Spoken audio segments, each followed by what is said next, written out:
Hey there YouTube, this is Vargas XX78 with part 2 of the comic book pickups. So, let's get started. Picked up Green Lantern issue 66, which is part 7 of the big War of the Green Lanterns.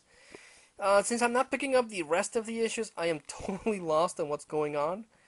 The only thing I know is that Sinestro is still stuck in the Book of Black and Krona burns his page off, which apparently kills him. And Krona says that the Guardians, since they haven't had emotion for a long time, they're worthless as people protecting the universe. So he wants Hal Jordan and Guy Gagner to be the new Guardians of the Galaxy by force. So yeah, I'm definitely gonna have to pick up the last 3 parts because I really want to know how this thing ends. So good crossover. Picked up Brightest Day Aftermath: The Search for Swamp Thing #1. Mostly because I wanted to see if they actually give some sort of explanation on what happened at the end of Brightest Day. It doesn't. John Constantine is looking for Swamp Thing because he's pretty sure that his return is not a good thing. He gets infected by this Swamp Thing virus, so he looks for help with Batman, Supes, and Satana to find Swamp Thing because he says that their Swamp Thing is not good and everything, but he really just wants a cure for the virus that he got. Not a necessarily good issue, but it's a 3-issue miniseries. At $2.99, I'll pick the rest of the issues up, see if it gets better. Picked up Superman 711 featuring Livewire. Livewire is a character that was introduced in the Superman cartoon and made her way to the DCU. And Superman discovers that Livewire is evil because she can't control her electric powers, so he visits the fortress, gets his old electric Superman suit, puts it on Livewire, and now she's good, so that solves that. Issue 712 is a really good issue. This story was actually put on hold by DC for 3 years now, since it was supposed to come out after the death of Connor Kent in Infinite Crisis. But DC held out on releasing this story until now, and it's a really, really good story. It's a really moving story on how Crypto, the Superdog, deals with the death of Connor Kent, and it's really, really good. I'm glad they released this before their big reboot because it would have been a shame to. Now that I finally read it, it would have been a shame to not actually get to read it. But really, really good issue. Picked up Superman Batman issue 84, concluding the Sorcerer King storylines. And the premise of this storyline was really good. An apocalyptic world run by magic and a ragtag team of heroes trying to stop it. But the ending was just really disappointing. It breezed through everything. It didn't. I just didn't like how the whole thing ended. Picked up Superman Batman issue 85. This book actually goes back in time to a time before Batman and Supes had a good friendship. A reporter in Gotham has figured out that Bruce Wayne is Batman, but he winds up dead and washes ashore in Metropolis, so everyone suspects Batman killed him to protect his secret, but Supes travels to Gotham to try and see what's really going on. Another really good premise. Hopefully it pans out.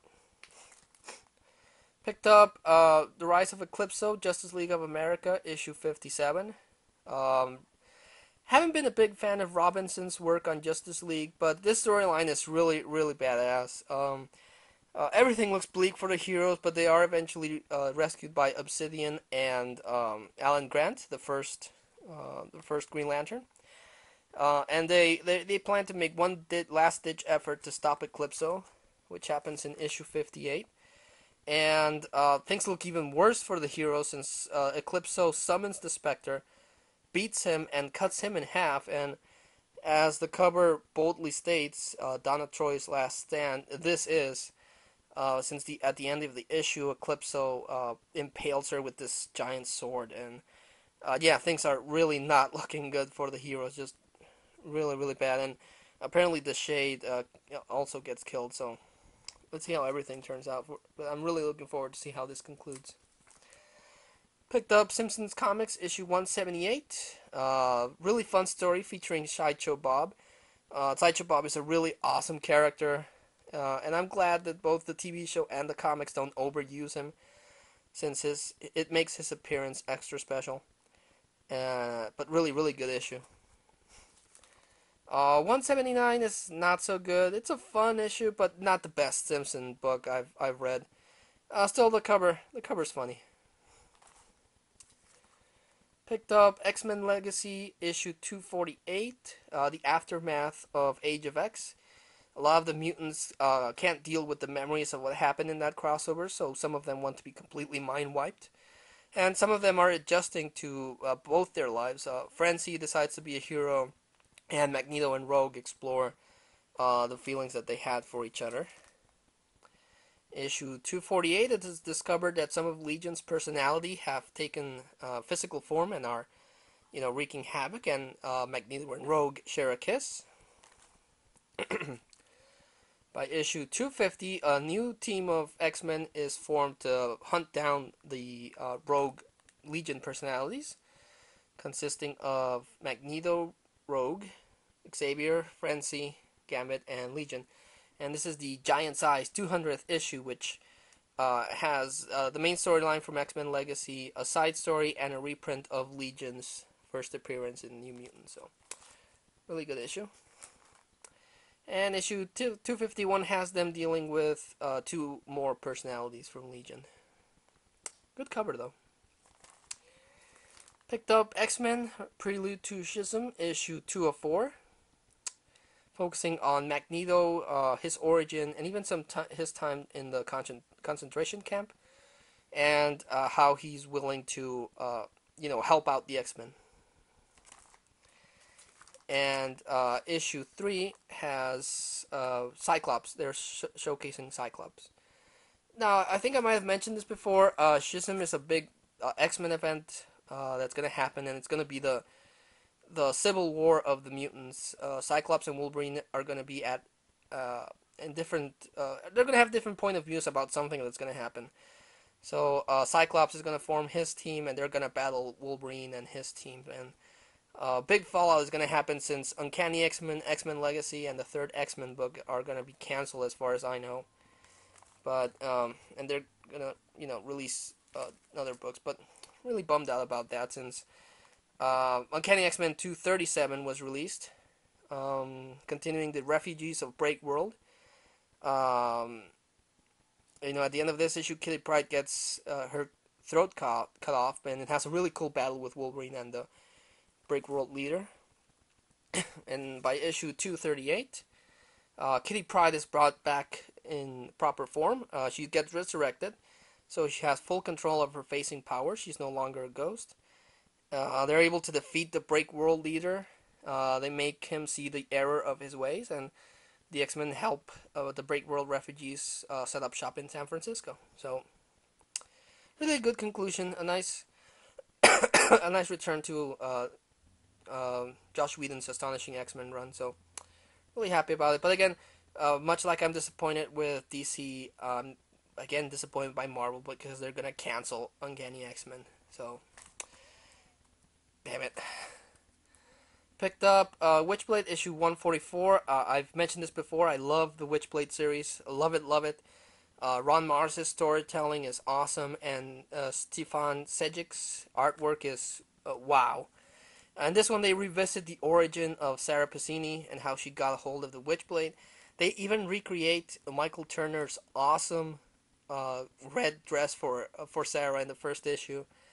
A really good look back at the Witchblade story, and just love it.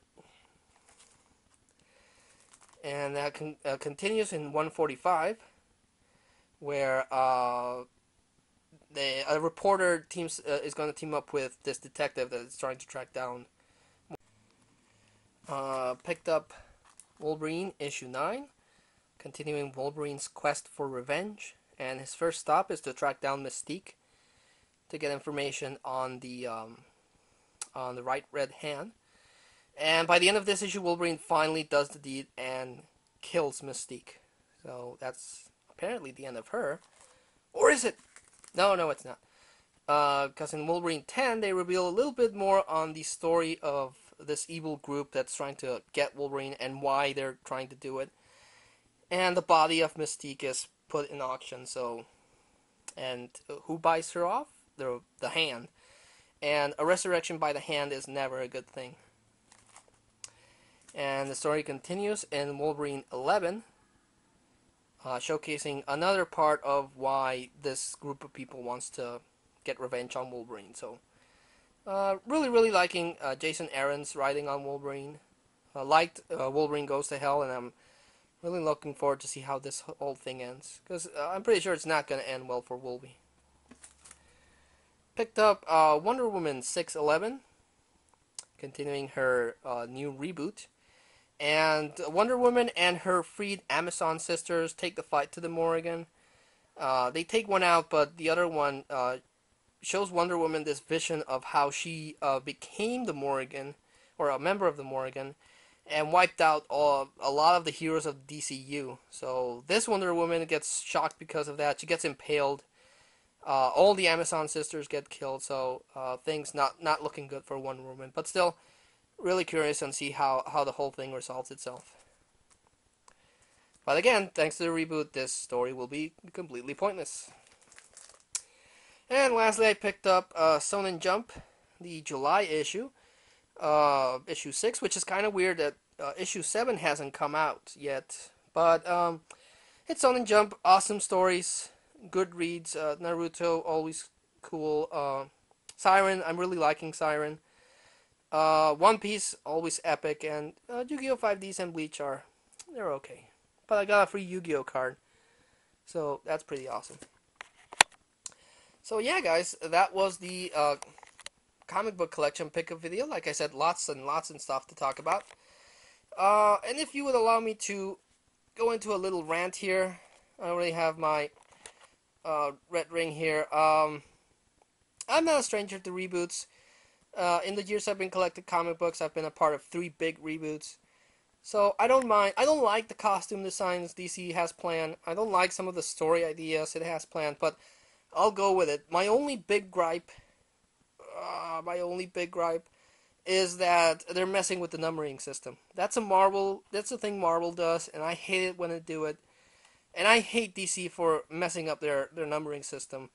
Action Comics just reached 900. Detective Comics was gonna reach 900. Superman, Batman is in 700. Wonder Woman's in 600. And to have it to know that that's gonna be taken away, and we're gonna have brand new spanking number ones, really makes me mad. I mean, I'll still pick up DC because I love their characters. I'm curious. I'm a little bit curious, I'll admit, to see what they do with Batman and Superman. I'll probably pick up the first issues of Green Lantern and Wonder Woman.